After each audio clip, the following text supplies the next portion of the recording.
Salut la compagnie, c'est Jules Melon et aujourd'hui dans un procédé critique, forcément dans ma traditionnelle série de vidéos spéciale Halloween qui va tranquillement nous mener jusqu'au 31 octobre, je ne pouvais pas faire l'économie du film de zombies, genre un peu à part dans l'horreur, et ici je n'ai pas choisi n'importe lequel. Une œuvre parue en 1978, sobrement ou pas intitulée Zombie, le crépuscule des morts vivants. En VO ça donne Dawn of the Dead. Dawn, c'est l'aube. Là, on a le crépuscule. Bon, allez comprendre. Réalisé par Monsieur George A. Romero. Alors, ce n'est pas son deuxième long métrage, bien qu'il fasse, entre guillemets, suite à son cultissime La Nuit des Morts Vivants, sorti 10 ans avant, en 1968. Alors, entre guillemets, parce qu'on n'est pas dans le même univers, c'est juste qu'il revient à ses premières amours ici. Entre-temps, il s'est essayé à la contamination, au film de vampires, etc.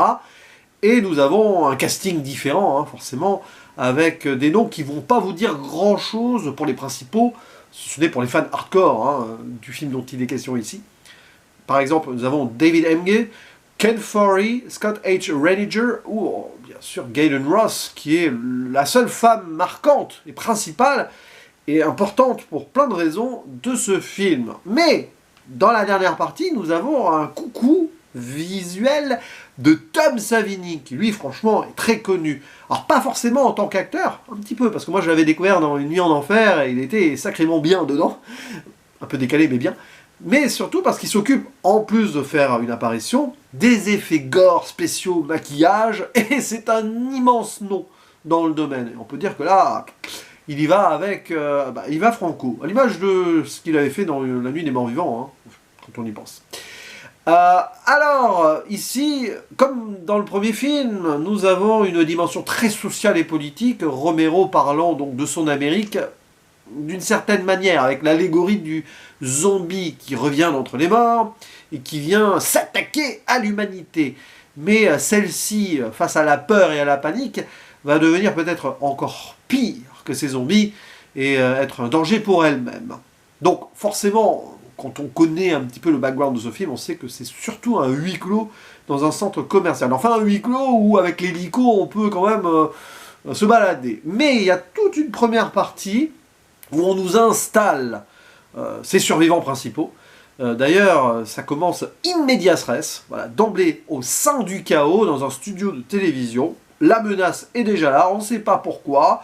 Ça s'étripe, entre guillemets, vocalement sur le plateau. Et on sent que les gens ont très peur. Ils sont pas sereins et ils sont pas non plus patients sur certaines choses. Bref, tant et si bien que Francine, c'est son nom, je crois qu'on le dit jamais en entier, elle a envie de se barrer. Voilà, elle va pas rester dans cet endroit où tout le monde va finir par s'entretuer de toute façon. Et elle a son compagnon qui est conducteur d'hélicoptère, pilote. Et hop, ensemble, ils vont se faire la malle. Et entre-temps, récupérer d'autres gens, qu'on va voir, deux intervenants du SWAT, enfin la police très armée, quoi, militaire, qui à un moment prennent d'assaut un immeuble où des gens veulent garder absolument leurs morts, parce qu'ils les respectent, sauf que si on garde les morts dans ce monde, ça fait des dangers en plus. Et il y a tout un discours là-dessus sur lequel je reviendrai. Donc après, nous avons donc ces personnages principaux qui finissent tous ensemble dans un centre commercial où des zombies sont là, présents, tels des marionnettes qui vont s'animer tout doucement. Oui, forcément. Et ils vont s'y installer dans ce centre commercial et essayer d'y vivre une société illusoire de survie, alors que l'avenir semble un petit peu compromis. Mais quel est l'avenir au final? Tant qu'on arrive à vivre correctement, même si c'est un petit peu en s'aveuglant de certaines choses. Tout ce discours-là qui est passionnant, alors évidemment qui peut faire éculer ou pas, parce que c'est quand même un des films matriciels du métrage de zombies, donc ça a inspiré beaucoup d'autres par la suite. Je vais pas faire la liste, comme l'avait fait d'ailleurs La Nuit des Morts Vivants. Il faut dire que Romero avait ressuscité ce genre cinématographique, avait réinjecté quelque chose de très fort, l'impactant politiquement à mort, et alors là, 10 ans après, il y va encore plus fort. Et il y a même une continuité dramatique avec sa première œuvre. On peut parler de saga en ce sens-là, par rapport aux titres qui reviennent, mais aussi sur les thématiques. Dans La Nuit des Morts Vivants, on le sait, à la fin, il y a la police qui intervient et qui tue le personnage principal qui était afro-américain. Vous voyez comment il voulait ici montrer que l'Amérique, de toute façon, par rapport à la non-acceptation de certaines communautés et tout, pouvait mal vivre avec ces humains. Et bien là, dès le début du film, donc après cette introduction chaotique au studio de télévision, nous avons cette intervention policière armée, militaire, dans cet immeuble, qui est grosso modo composé uniquement d'habitants ou afro-américains ou portoricains. Et on a le racisme frontal d'un des flics, là, qui va être abattu derrière parce qu'il va devenir complètement fou. Enfin, il l'était de base, mais là, voilà, il se croit sur un terrain de chasse. Et ça fait écho avec ce qui va se passer après. C'est terrible, parce que Romero, il va mettre quand même tous ses personnages dos à dos, hein, d'une certaine manière. Et oui, là aussi, ça canarde directement sur les minorités, mais c'est juste pour installer ici la réflexion principale. Parce que Romero va plus loin, en recréant un microcosme, comme il l'avait fait dans La Nuit des Morts Vivants, qui était un pur huis clos, avec des représentations de la culture américaine, des cultures américaines différentes, et la difficile coexistence. Là, ça va être un peu pareil, mais il va la situer, cette survie, dans un centre commercial. Centre commercial qui est, on va dire, la représentation ultime de la société de consommation, évidente, hein. Ça s'est pas arrangé avec le temps, mais à la fin des années 70, on était en plein dedans. Et dans ce centre commercial, où ils veulent prendre, on va dire, possession des lieux, tout simplement, pour pouvoir s'abriter, il y a plein de zombies qu'il va falloir éliminer, hein, fatalement, et des zombies qui reviennent tout le temps, hein, ils gravitent dans ces lieux, et à un moment, il y a une musique qui démarrait, et on voit clairement des mannequins qui commencent à prendre vie, comme ça, c'est extraordinaire ce passage-là, parce que, après la mort, les êtres humains se rappellent, par instinct de survie, mais par instinct de ce qu'ils faisaient avant, qu'ils avaient l'habitude de consommer. Donc toujours de s'amasser dans ces endroits-là pour acheter des trucs. Bon, bah oui, alors c'est vrai que ça paraît pas très subtil sur le papier, mais c'est extraordinaire. Et pour l'époque, c'est assez nouveau. Et derrière, donc, ces survivants qui sont là, bah, ils vont pas devenir mieux que les humains qu'ils ont rencontrés avant. Sauf que là, c'est pas forcément du racisme envers l'humanité et tout, c'est que bah, ils vont canarder. Ils vont prendre une certaine joie à se débarrasser de certains zombies et tout. On le voit, hein, le flic joué par Ken Foree, d'emblée, voilà, pour lui, tuer des morts, c'est vraiment quelque chose qui le fascine.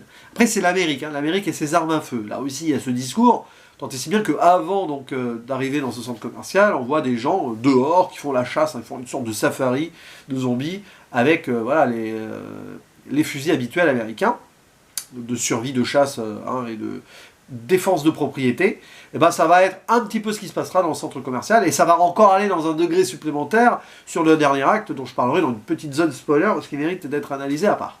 Et donc forcément ici, c'est la reproduction d'une sorte de paradis de consommation qui paraît complètement dérisoire, mais une fois qu'on doit continuer à vivre, que faire?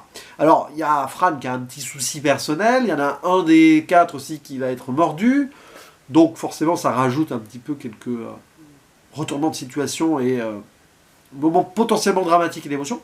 Très important le personnage de Fran qui est à part forcément au milieu de ces 3 hommes et qui a envie vraiment de s'émanciper aussi d'une certaine idée. Elle a envie de participer, d'être l'égal des hommes. Ce qui est très intéressant dans cette Amérique des années 70 qui voit une deuxième vague féministe et tout pour que les droits soient égaux entre les hommes et les femmes sur plein de points, hein, compte bancaire, le droit de demander le divorce par soi-même, tout ça, il y a plein de trucs. Donc, bon, elle veut apprendre à piloter l'hélico, pas forcément à tirer d'abord, mais elle va être amenée à apprendre à tirer et à bien utiliser son flingue, parce qu'au final, c'est une femme, mais c'est une américaine aussi. Et il y a plein de choses, c'est-à-dire qu'à un moment, ils vont prendre un grand plaisir à être dans ce centre commercial, une fois que les zombies sont à peu près écartés, même s'ils font toujours... ils reviennent toujours, même une fois dehors, ils reviennent toujours. Hein, c'est les soldes permanents. Très très marrant, parce que je pense à un film qui s'appelle Thanksgiving, qui est sorti, je crois que c'était l'année dernière ou il y a 2 ans, je sais plus, qui reprenait d'ailleurs cette idée du zombie de Romero. Bon, mais c'était pas avec des zombies. Bref, je disais ça. Oui, on les voit, même faire leurs courses, tranquille, couper les cheveux, mettre du parfum, bien s'habiller. Et à un moment, dans cette survie qui paraît totalement improbable, parce qu'il n'y a pas vraiment d'espoir d'avenir, et si c'était la fin, comme dit le personnage de Fran, bah, il faut vivre comme on peut. Et il y a une allégorie de parfois comment on vit nos vies aussi. Parfois on survit, on ne sait pas trop. Faut pas trop penser au lendemain non plus. Mais il faut profiter. Là aussi, ils profitent à leur manière. Dans un endroit finalement rêvé où ils ont tout ce qu'ils veulent. Enfin, tout ce qu'ils veulent aux yeux de la consommation américaine. Et à un moment, eh ben, ils vont être perturbés par autre chose. Finalement, c'est pas le zombie qui est l'ennemi numéro un. Le zombie, il sert ici de chair à canon.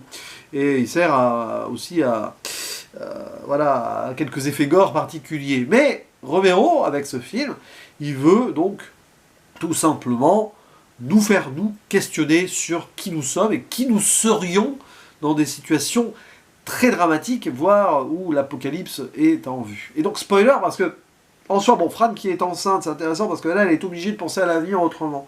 Donc à un moment, bah, elle va se barrer en hélico, elle croit partir seule, mais non. Bon, parce qu'entre-temps, bah, il y a son compagnon qui est mort, il y a Roger là aussi, qui est le premier à être mordu par un zombie, mais elle va quand même récupérer Peter, qui est donc ce militaire afro-américain, qui est presque l'écho du personnage principal de La Nuit des Morts Vivants, mais bien autrement. Qu'il a la rage, le monsieur a la rage peut-être de tout un peuple, toute une communauté qui doit avoir la rage contre la société d'une certaine façon. Je rappelle, les États-Unis, c'est pas parce qu'il n'y a plus de ségrégation à la fin des années 60 que ça allait mieux partout, tout le temps, pour plein de choses. Bon, je ne vais pas vous refaire un dessin sur ça. Donc il y a ce discours-là, au-delà de la consommation, toujours sur l'idée de comment les communautés vivent ensemble et comment des gens différents arrivent ou non à s'entendre face à une crise, mais pas que. Globalement, tout le temps. Parce que finalement, il y a tout le temps des crises quand on n'arrive pas à s'entendre, hein, c'est perpétuel. Et à la fin, nous avons des bikers qui débarquent. Et ça, c'est passionnant et c'est remarquable, parce que ces survivants, ils se sont créés leur petit paradis capitaliste à eux, de bourgeois, avec tous les privilèges. Il y a les bikers de loin qui se disent, mais pourquoi pas nous, hein, et notre part du gâteau. Et ces bikers qui représentent un peu la contre-culture, les minorités, tout ce que vous voulez, qui ne supportent pas l'ordre établi, et qui veulent remettre le désordre par-dessus, donc le chaos par-dessus le chaos, parce que après tout, vu l'état de la situation, c'est toujours les mêmes qui profitent. Et là, vous avez un discours presque ambigu, parce que même s'il représente une contre-culture plus, on va dire, proche des idées politiques de Romero, il va quand même dire que dans ce domaine-là, quand l'homme est face au mal, ben, il devient le mal aussi lui-même. Donc l'enfer est partout. Et quand bien même ils veulent partager les choses, eux aussi vont faire leur petit safari et dégommer du zombie comme si de rien n'était. Donc au final, tous les êtres humains sont un peu dans le même panier, si ce n'est Fran, finalement, c'est la femme, hein, qui a l'air d'être la plus réfléchie et qui a plus une visée d'avenir et plus de réflexion. Peut-être là aussi une question du patriarcat capitaliste global que Romero veut remettre en question, même que la contre-culture sur ses agissements peut peut-être être jugée, ce que vous voulez peut-être dire Romero sur la fin, je ne sais pas. Mais en tout cas, oui, ça finit de façon assez succulente avec Tom Savini qui est là, et puis là, justement, ces effets gore et tout, pouf, ça va à fond. Voilà. Bon, je vais faire dans un spoiler, je reviens sur 2 points quand même, c'est l'aspect radical du film, parce que j'en ai pas trop parlé, mais bon, le fait qu'on débute in medias res comme ça, direct dans le chaos, et que le montage soit très âpre, très saccadé, ça n'arrête jamais. C'est très dans le truc, quoi. On est dans le chaos avec le film. Donc c'est génial, ça. Alors ça peut être fatigant par moments, mais bon, c'est très fort. Et fort important que je le signale, ça, parce que j'ai découvert enfin le film ici. Enfin, je le connaissais quasi par cœur sans l'avoir vu, parce que je connaissais l'idée du centre commercial, tout ça. Bon, j'ai beaucoup aimé le premier film dont j'ai parlé sur la chaîne il y a peut-être 4 ans, je sais plus. Oh, bref, j'en ai parlé sur la chaîne. J'en ai déjà parlé. Je sais jamais quand. J'en fais trop de vidéos de toute façon. Bref, on est ici avec la version européenne. J'ai vu la version montage européen qui est un peu plus court. Et surtout avec la musique de Goblin. Je voulais revenir là-dessus, parce que vous vous êtes dit, ouh, il va pas en parler. Bah si, j'en parle. Goblin extraordinaire BO par-dessus, ça colle super bien. Alors c'est l'influence Argento, vous allez me dire, bah oui, Argento il est à la coproduction, figurez-vous, voilà. Et ça marche super bien. C'est un an après Suspiria, alors c'est pas du giallo. Hein. Peut-être imaginer quelques effets un peu huis clos d'affrontement qui pourraient être gialesques, mais c'est autre chose. Mais en tout cas, ça colle très bien. Voilà, pourtant, ça pourrait paraître bizarre, cette musique par-dessus. Mais non, côté prog rock avec des synthés, des claviers et tout. Non, génial. Ça fonctionne super bien avec l'ambiance et la radicalité du propos, je pense. Et voilà, ça fait d'ailleurs la touche européenne sur un film qui critique l'Amérique par un Américain, qui est quand même d'origine européenne aussi, hein, par son nom, hein, Romero. Hein, voilà. Bref, la descendance. Quoi. De toute façon, les Américains sont tous d'origine autre que l'Amérique pure, sauf les descendants des natifs américains, rappelons-le, toujours, voilà. Bref, petite vidéo politique comme ça, non, enfin, le film il est ultra social et tout, on peut pas le nier, c'est la continuité de La Nuit des Morts Vivants là-dessus. On ne peut pas voir ce film sans voir donc la satire politique derrière d'une Amérique que Romero continuera à déconstruire d'une certaine manière avec ses autres films de zombies par la suite, il me semble. Il faudra que je vois un jour. N'hésitez pas à dire en commentaire ce que vous pensez de cette œuvre en particulier. Voilà, j'étais un petit peu pêle-mêle et tout, mais très content d'en parler comme ça. Voilà. À la cool, à la fraîche. Et à vous donc d'échanger à ce sujet. Je vous dis à la prochaine, ciao.